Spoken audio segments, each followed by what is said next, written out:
40 anos atrás, no dia 25 de fevereiro de 1986, começava o 27º Congresso do Partido Comunista da União Soviética.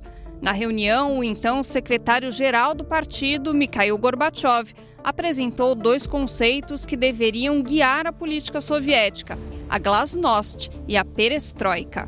A glasnost previa transparência política e aumentou a liberdade de expressão e de imprensa na União Soviética. Já a perestroika era uma política de reestruturação econômica que visava introduzir alguns mecanismos de mercado à economia planificada socialista. As reformas de Gorbachev são objeto de debates até hoje, com visões conflitantes, inclusive dentro do campo da esquerda. Enquanto parte defende que Gorbachev acreditava no socialismo e que a glasnost e a perestroika tinham como objetivo melhorar o sistema soviético, outra parte culpa Gorbachev pelo desmonte da União Soviética e a posterior ascensão do neoliberalismo na região.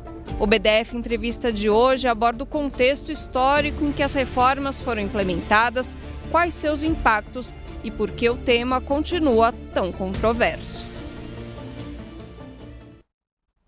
Olá, começa agora mais um BDF Entrevista. Eu sou Raquel Setz e agradeço a sua companhia, seja pelo YouTube, pela Rádio Brasil de Fato ou pela TVT. Hoje a gente vai falar sobre a glasnost e a perestroika, essas duas reformas que mudaram a cara da União Soviética e que para algumas pessoas foram o começo do fim da experiência socialista soviética. Para isso eu converso com o Rodrigo Yanez, que é historiador e especialista no período soviético. Já é a segunda vez que ele participa aqui com a gente, direto de Moscou, né, Rodrigo? Super obrigada. Eu que agradeço muito, Raquel, esse novo convite. Vamos lá, então, para a gente entender essas reformas, vamos começar entendendo qual que era o contexto, né, da União Soviética naquele momento, começando pela economia. Como estava a economia soviética em 1986?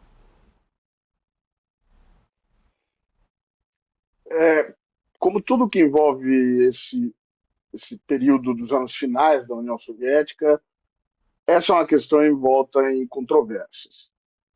Há basicamente duas linhas de pensamento bastante opostas.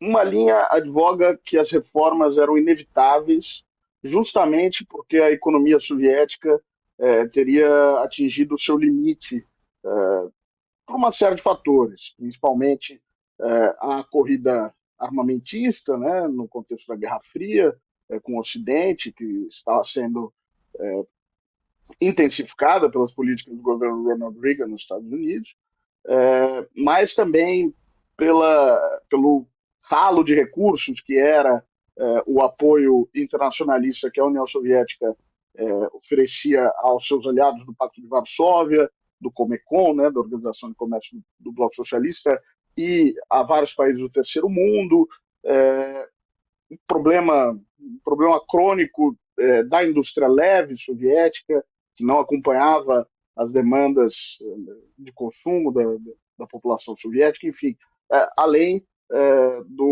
da questão do petróleo, né, que foi muito da qual a economia soviética dependia. Tudo isso contribuiu para um quadro no qual alguns advogam as reformas eram inevitáveis. Bem, a gente deve tratar disso, mas as reformas começam na prática antes do Gorbachev, antes propriamente do anúncio da perestroika. Houve tentativas de reforma ali em 83, a partir de 1983, com o Andropov, que foi uma espécie de mentor para o Gorbachev, né, Yuri Andropov. E há uma outra linha que advoga que sim, reformas eram necessárias, mas que reformas muito mais graduais, talvez na linha proposta pelo Andropov, dariam conta do recado e que essa mudança radical que acabou por quebrar todos os paradigmas e ao fim levou à ruína do sistema soviético, não era um imperativo, era possível ter encontrado alternativas mais graduais e que a economia soviética não estaria à beira do colapso, ela teria sobrevivido né, no seu modelo de funcionamento, com algumas mudanças por muitos anos mais. Mas a economia soviética passava por um período, pelo menos, de estagnação, se não de colapso? De colapso seria difícil dizer. Estagnação é um termo que é utilizado na historiografia para falar de um período da década de 70, principalmente, e até meados dos 80, e trata-se de uma estagnação econômica, talvez, mas política, principalmente. Se a gente for observar dados, realmente, a economia soviética não crescia com o dinamismo que ela chegou a crescer anteriormente. Porém, é difícil falar estagnação nesse período.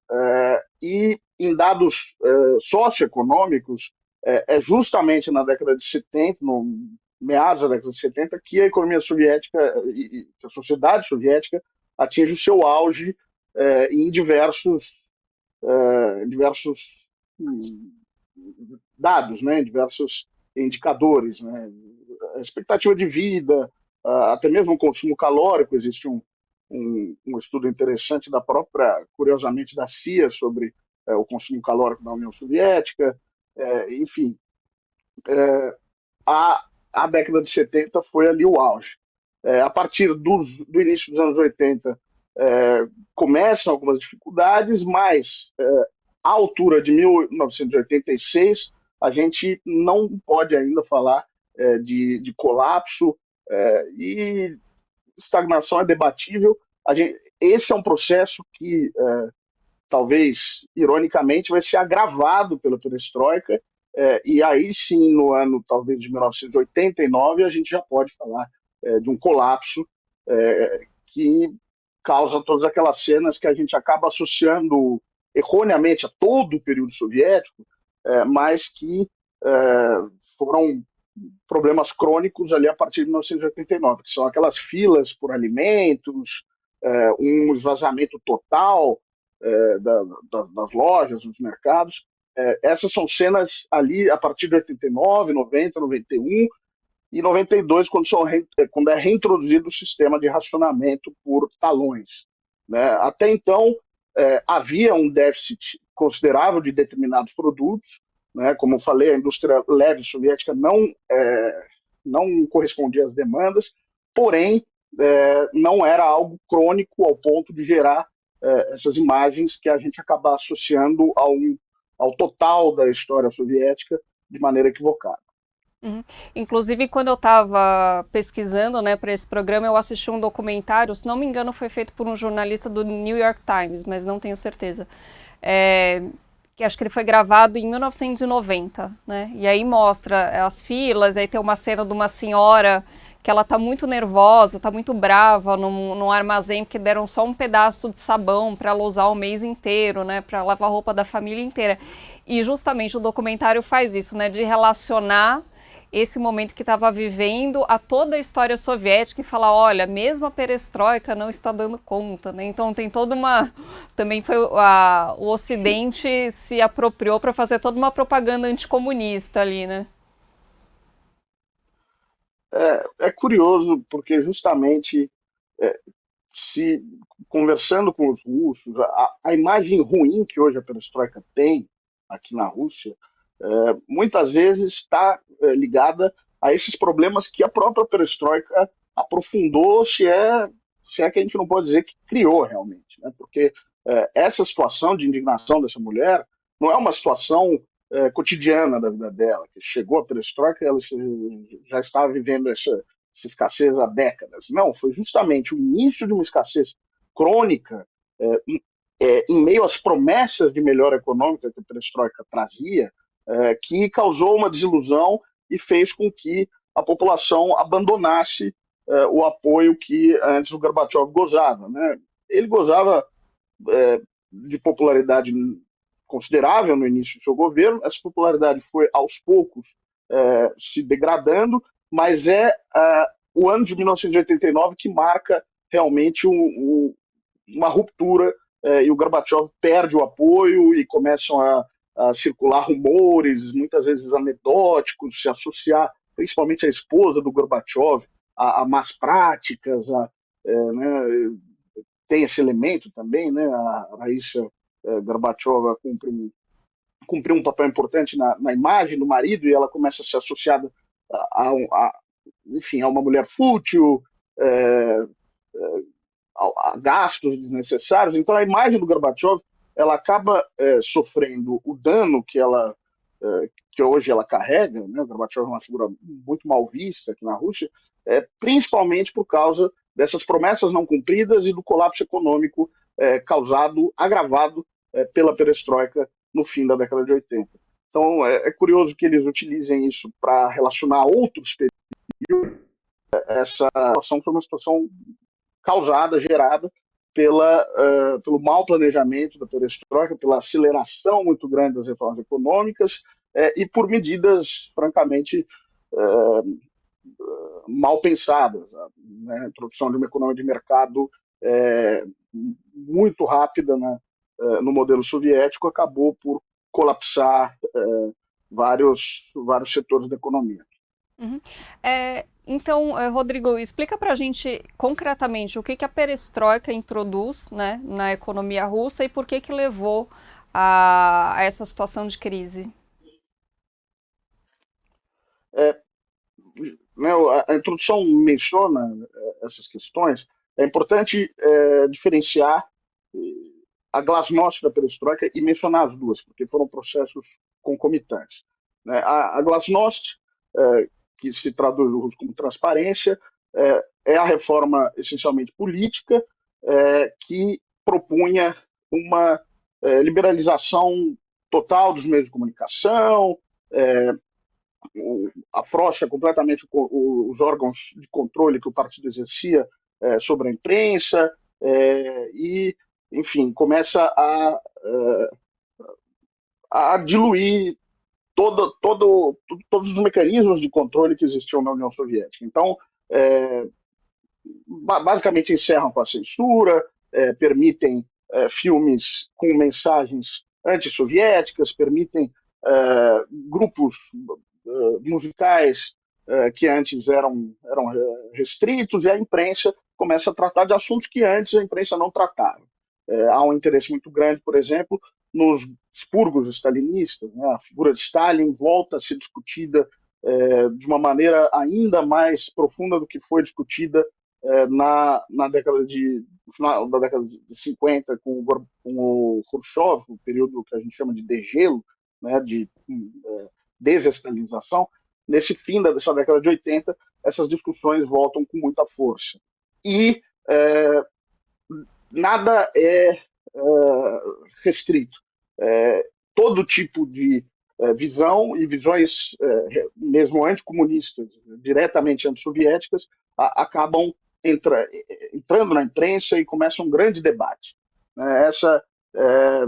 Esse é o principal aspecto da glasnost. E, paralelamente a isso, ao mesmo tempo, e alguns apontam esse processo ter sido paralelo como uma das razões, né, do colapso posterior à União Soviética, ocorre a perestroika, que é a reconstrução, né, já medidas econômicas que gradualmente vão introduzindo elementos de economia de mercado na União Soviética, que era uma economia planificada totalmente pelo Estado, e com alguns marcos importantes. Né?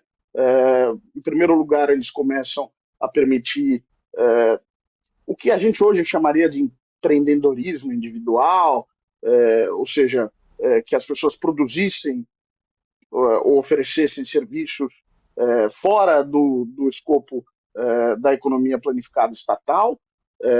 Isso existia antes na União Soviética, mas existia como economia paralela, como uma espécie de mercado negro.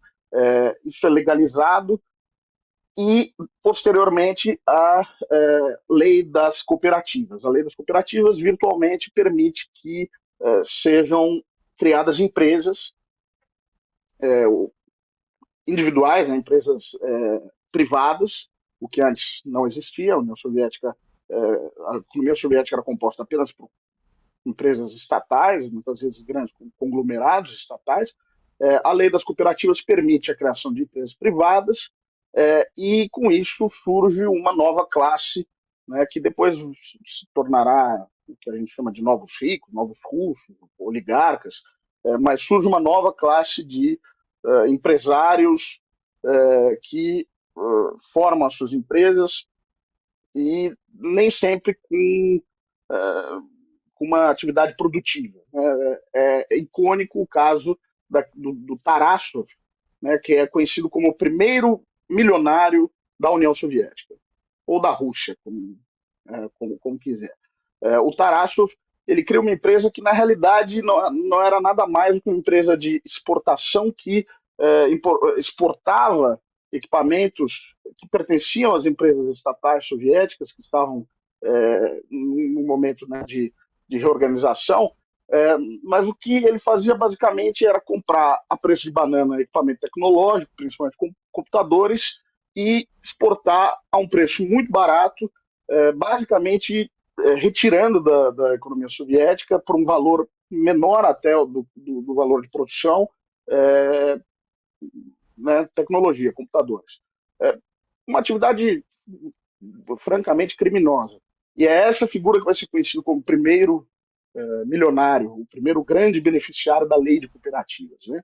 Então, a perestroika inicia esse momento de introdução desregulada de uma economia de mercado que vai dar lugar na década de 90, vai abrir o caminho na década de 90 justamente para, né, como mencionado na introdução, para o neoliberalismo no formato da chamada terapia de choque, né, uma introdução momentânea, imediata, de elementos de mercado, uma desestatização imediata, que gerou profundas contradições que são um problema até hoje na Rússia e no espaço pós-soviético. Uhum. A China também introduziu, né? Acho que foi ali nos anos 80, introduziu também elementos de mercado no sistema socialista, planificado, só que no caso da China parece que vem dando muito certo, né? Quais as diferenças, assim, bem por cima, obviamente, entre essas duas experiências? A China começa ainda antes, né? A China começa, muitas vezes colocam como marco o ano de 1979, sob o controle do Deng Xiaoping, a introduzir elementos de mercado. E a China faz isso de maneira muito mais gradual do que a União Soviética e de maneira muito localizada. A China começa a criar regiões com regimes econômicos, áreas de livre comércio.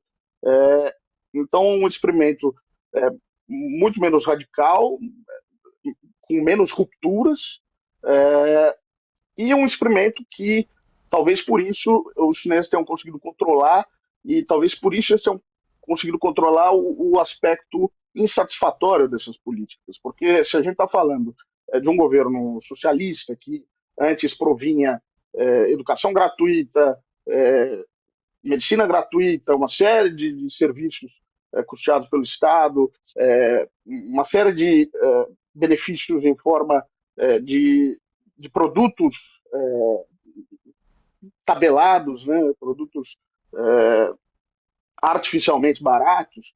A China, aos poucos, vai retirando vários desses benefícios, né, e a China de hoje, mesmo a China de hoje, com alguma tentativa de aumentar, de retornar com alguns direitos sociais que nesse período da década de 80, 90 foram retirados, mesmo assim não é em nada parecido com o que foi a China no período do Mao ou principalmente o que foi a União Soviética. Então, o fato de ter sido gradual e o fato dos próprios chineses terem observado como ocorreu a perestroika e muitas vezes se mirado nisso para evitar cometer os mesmos erros, isso fez com que a China fosse muito mais cuidadosa nesse processo de reformas, né? Enquanto a União Soviética experimentou com reformas abruptas, mal planejadas e muito ligadas à figura pessoal do Gorbachev, a uma necessidade que o Gorbachev via de ser popular, de apelar para um público cada vez menos olhando para o público interno da União Soviética, mas sim para o público externo, para a imprensa, no exterior, ele quer se tornar e se torna, em grande medida, essa figura pop, ali no final da década de 80, mas os indícios já vinham desde antes da perestroika, de que o Gorbachev tinha uma tendência a mudanças muito radicais, mas mal planejadas. Acho que um exemplo importante disso é a primeira reforma que ele propõe, antes mesmo da perestroika ou da glasnost, ele propõe uma campanha anti-alcoolismo na União Soviética, que simplesmente proíbe o consumo e a venda de bebidas alcoólicas de maneira absolutamente radical. Retira das prateleiras do dia para a noite e afeta a produção ao ponto em que tratores passaram por cima de vinhedos centenários que existiam na Moldávia e na Geórgia e na Crimeia também, regiões de uma tradição de produção de vinho na União Soviética, simplesmente destruiu vinhedos centenários, plantas centenárias, perderam-se aí variedades mesmo únicas de uvas. Isso numa uma campanha que teve resultados desastrosos. Né? As pessoas não vão deixar de beber da noite para o dia apenas porque foi proibido. E isso começa uma série de produções ilegais de vodka caseira, né, chamada Samagon.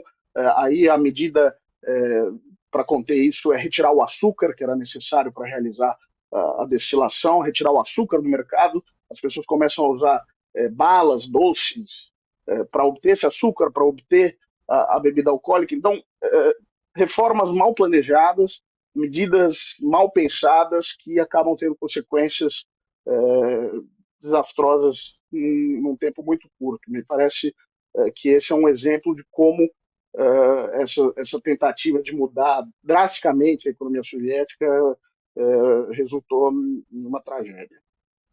Você comentou que o fato da glasnost e da perestroika terem sido concomitantes aprofundou os problemas da perestroika. Eu queria que você explicasse um pouquinho melhor essa questão, por favor.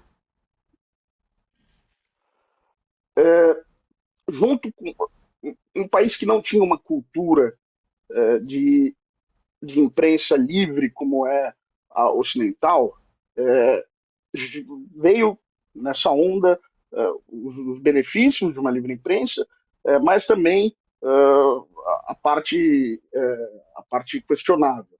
Então, o sensacionalismo dessa imprensa da era da perestroika era muito grande. E a falta de rigor, de controle, de qualquer. Aí a gente não está falando mais de censura, mas de regulação.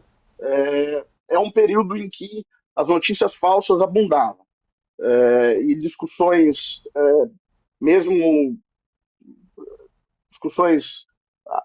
É um período de várias discussões anedóticas. Então, para dar um exemplo absurdo, uma revista cômica solta uma matéria de que Lenin teria sido um fungo. Ele não seria né, um animal, não seria um ser humano, ele seria um fungo. E isso era uma ironia, era uma sátira.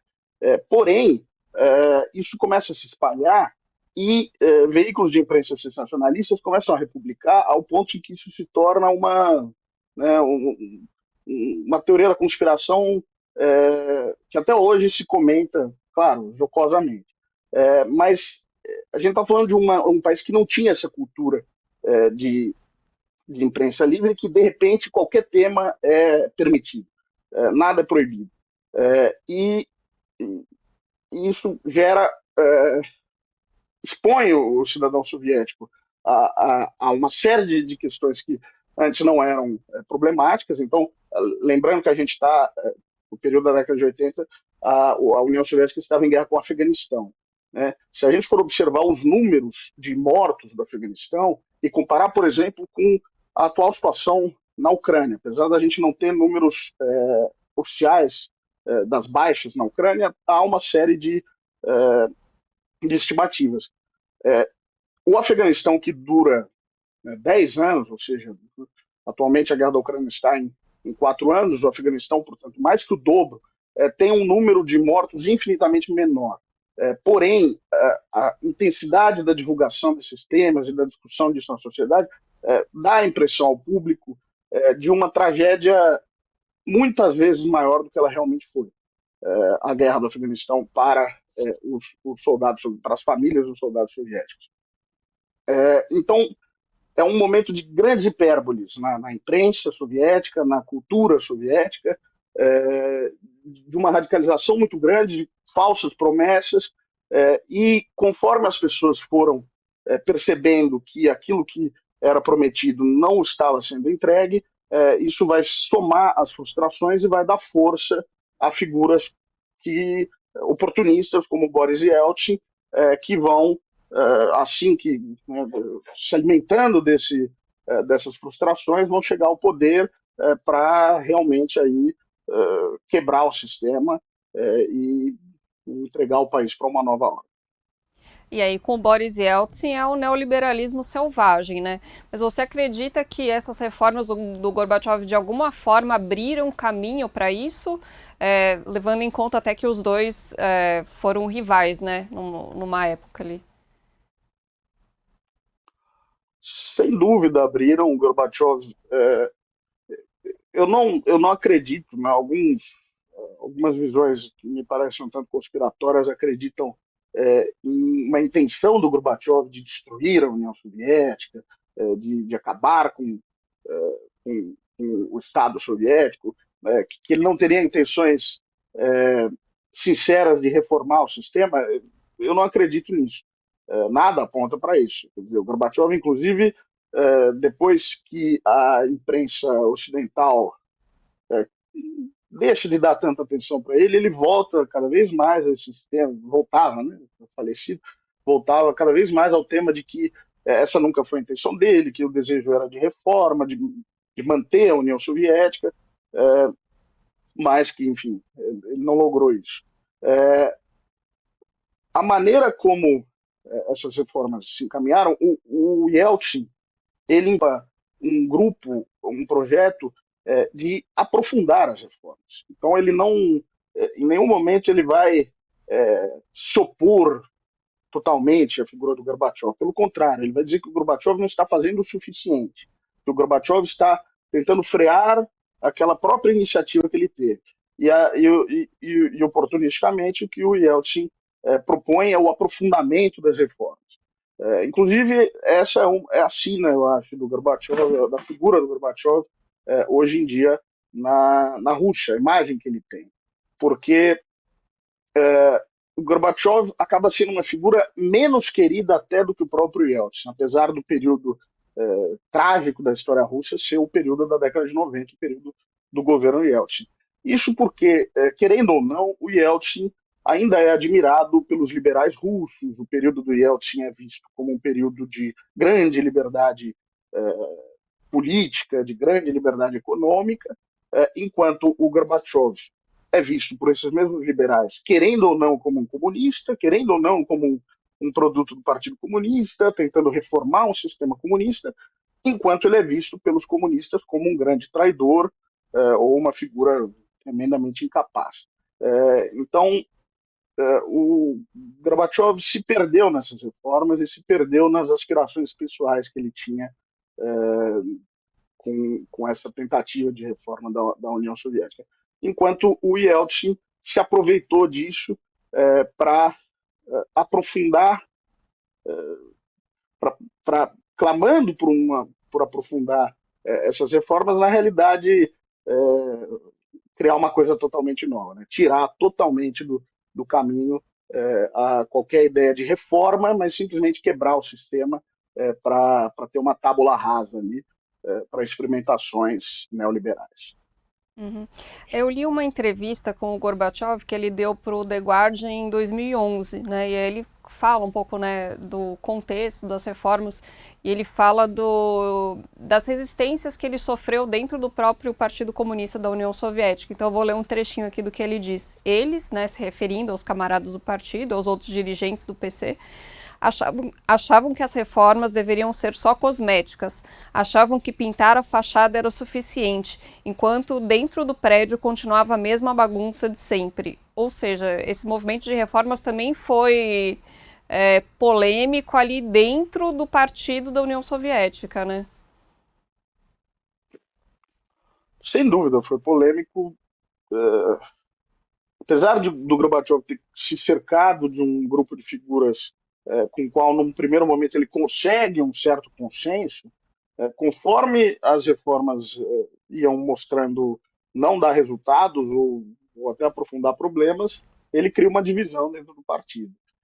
E as reformas, em nenhum momento, e se a gente falar de reformas anteriores, elas são fáceis, são simples de serem aprovadas. Né? Há, na década de 70, uma tentativa de reformar a economia soviética, que acaba sendo, enfim, na década de 60 ainda, no período em que entra o Brezhnev no poder, uma tentativa de reformar a economia soviética, o sistema de planejamento econômico, que acaba sendo deixado de lado. Em 83, como eu já mencionei, o Andropov inicia uma série de tentativas de reforma. Só que o Andropov ele vai viver muito pouco, né? Ele entra para substituir o Leonid Brezhnev naquele período em que os secretários gerais do Partido Comunista morrem um seguido do outro, todos velhos, adoentados, né? Primeiro Brezhnev, depois o próprio Andropov, que não consegue concluir as suas reformas, consegue dar seguimento a elas, e logo depois o Chernenko. Inclusive, né, esse processo é o que estimula a escolha do Gorbachev, uma figura jovem, uma figura ligada ao grupo do Andropov, que era um grupo que propunha reformas, ainda que de natureza muito diferente das que o Gorbachev vai implementar. É, né, o fato de se instalar esse período que a gente chama de gerontocracia é um dos motivos pelos quais uma figura jovem e relativamente desconhecida até então, como Gorbachev, é escolhido para a liderança do país. Mas se a gente for falar do Andropov, ele já começa uma campanha anticorrupção muito intensa dentro do partido. E é claro que as forças envolvidas com essa corrupção vão tentar combater essa tentativa de moralização, digamos assim. Acho que o caso mais icônico é a campanha, o caso do algodão, né? Maior produtor de algodão, um dos maiores produtores de algodão do mundo era o Uzbequistão soviético. Porém, havia um esquema de décadas de falsificação das cotas de produção, enfim, simplesmente de desvio de recursos da produção de algodão. E o Andropov começa essa campanha que vai se encerrar, ela vai ser retomada pelo Gorbachev, essa campanha de investigação dentro do partido, vai ser retomada pelo Gorbachev, vai se encerrar somente em 1989 com a prisão de uma série de líderes locais do Uzbequistão soviético, figuras importantes dentro do partido, e com a acusação de um líder histórico, né, o Rashimov, um líder histórico ali do Uzbequistão soviético, que já era falecido àquela altura. Então, houve tentativas de reforma já desde antes do Gorbachev e nenhuma delas foi fácil, nenhuma delas era esse caso do algodão, ele foi interrompido ali no período Chernenko para depois ser retomado pelo Gorbachev. Então, evidentemente que é uma disputa e dentro do Partido Comunista sempre houve projetos em disputa. Poucos foram os momentos de consenso dentro do Partido Comunista ao longo da história soviética. Uhum. E existia na sociedade soviética um descontentamento, não só com a falta de liberdade, mas com essas questões políticas mesmo, né? Então teve três presidentes que morreram um em seguida do outro, eram pessoas, né, de muita idade. A sociedade já estava um pouco cansada desse modelo. Como que era naquele momento? Havia alguns aspectos que incomodavam mais do que outros. E havia alguns aspectos que eram utilizados como forma de propaganda. Então, acho que o aspecto mais discutido, mesmo na época, propagandeado, era a questão dos atkaznik, das pessoas que refusnik, né? Se a gente for usar o termo que os americanos cunharam, atkaznik é o termo russo, refusnik é o termo inglês, são as pessoas que tinham vistos de saída recusados. A União Soviética era um país fechado, elas não podiam, as pessoas não podiam simplesmente viajar para o exterior. E isso era um dos elementos que mais eram discutidos na sociedade, né? Essa curiosidade de ver o mundo para além do mundo socialista, porque era bastante fácil viajar dentro do bloco socialista. Talvez muitas pessoas não imaginem, mas o cidadão soviético viajava para o exterior dentro do bloco, para a Bulgária, para a Hungria, para a Iugoslávia, com mais facilidade do que um cidadão brasileiro naquela época viajava para o exterior. O cidadão brasileiro, por motivos financeiros, o cidadão soviético já para além do bloco socialista por motivos políticos. Né? A União Soviética era um país fechado. Então havia descontentamentos, esse é um deles.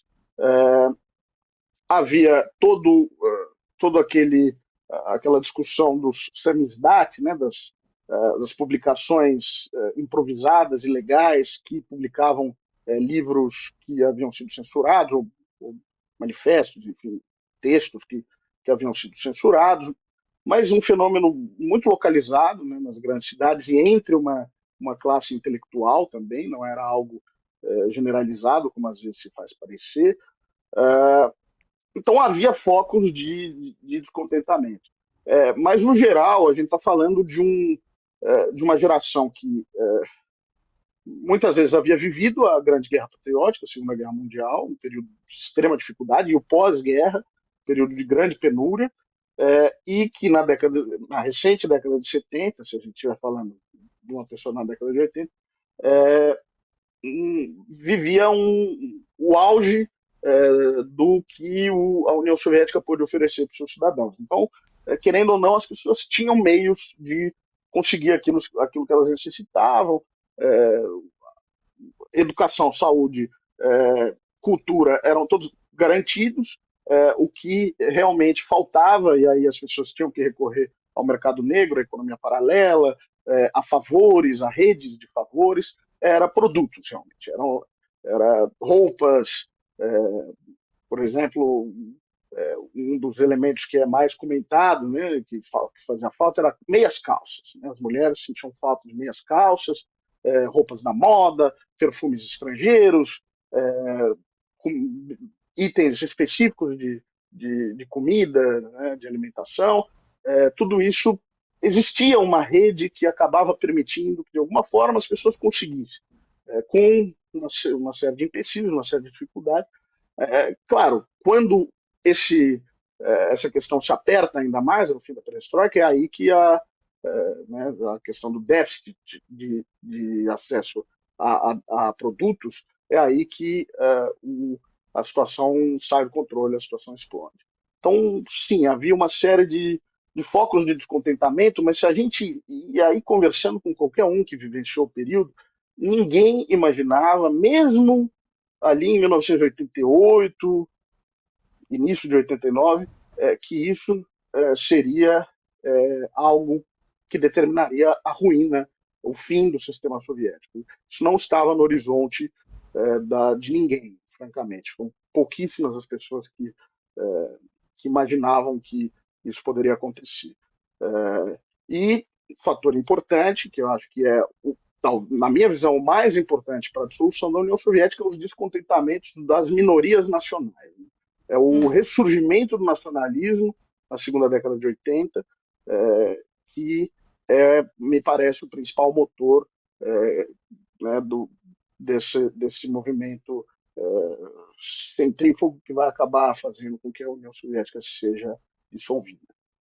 E o Gorbachev também deu abertura, né, para que os estados que faziam, as nações que faziam parte da União Soviética buscassem a independência, uma autonomia. Teve isso também. Esse mecanismo estava previsto na Constituição Soviética desde Lenin. Essa, aliás, é uma das críticas que o Putin hoje faz a Lenin, é o fato dele ter colocado lá no início da União Soviética a ideia de que as repúblicas, a autodeterminação dos povos, permitiria uma república a, né, realizar um processo de secessão da União Soviética. Isso foi utilizado como um mecanismo legal lá no fim da década de 80. E o Gorbachev foi inabilidoso ao lidar com as questões étnicas. Né? Ele sinalizou para o resto do bloco socialista, para a Europa Oriental, para a Alemanha, para a Polônia, que ele não ia intervir nas questões nacionais deles e não ia impedir que eles desfizessem o Pacto de Varsóvia, desfizessem o bloco socialista, ao mesmo tempo que foi inabilidoso internamente na União Soviética. Em 86, ele afasta o Din Mohamed Kunaev, que era o líder histórico do Cazaquistão soviético, para colocar um russo no lugar dele, esse afastamento de uma figura nacional cazaque para colocar um russo muito mal recebido pela população cazaque, né, pela população étnica do Cazaquistão, e estimulou uma série de protestos nas ruas das cidades do Cazaquistão, já sinalizando essas tendências nacionalistas que estavam surgindo. O Gorbachev volta atrás, mas né, já tarde demais, já começou esse caldo nacionalista a ferver. Depois, no Azerbaijão e na Armênia, começam conflitos étnicos que evoluem muito rapidamente para pogroms, né, para massacres e expulsões, limpeza étnica mesmo, expulsões coordenadas de partes da população dos dois lados, mas principalmente em Sumgait, né, que é uma cidade satélite de Baku, hoje capital do Azerbaijão, na época do Azerbaijão soviético. Sumgait é uma região de maioria armênia dentro do Azerbaijão e é o primeiro grande pogrom que ocorre na União Soviética. O Gorbachev envia as forças armadas que lidam com a situação de maneira bastante violenta, apenas estimulando ainda mais né, essa indignação nacionalista. E isso ocorre também no Báltico, né, episódios de violência no Báltico, na Estônia, Letônia, Lituânia, envolvendo as Forças Armadas Soviéticas. Então, o Gorbachev manda mensagens contraditórias e não sabe lidar bem com as questões internas, ao ponto que, ao fim da década, no início da década de 90, as autoridades regionais, né, dos partidos comunistas de cada república começam a perceber que eles podem simplesmente deixar de ser primeiros secretários numa república dentro da União Soviética e passar a ser líderes máximos já de países independentes, e aí sem uma limitação para as possibilidades de acúmulo financeiro, de herança, tudo que o sistema soviético impunha, essas limitações, eles já não teriam mais essas limitações e poderiam se tornar, na prática, líderes quase feudais das suas regiões. E é isso que acontece em vários exemplos de países soviéticos, cuja liderança, anteriormente membro do Partido Comunista, de maneira oportunista, faz a transição para uma economia de mercado e se beneficia disso, né, cercado de uma elite nacional local. Bom, esse tema acho que já rende um outro programa, né? Mas só para a gente encerrar aqui, tem a questão da imagem, né, do Gorbachev, que você aponta que até hoje na Rússia ele é muito mal visto, né? As pessoas têm uma lembrança muito ruim do Gorbachev, mas no Ocidente a história é bem diferente, né? A imagem dele no Ocidente é super positiva.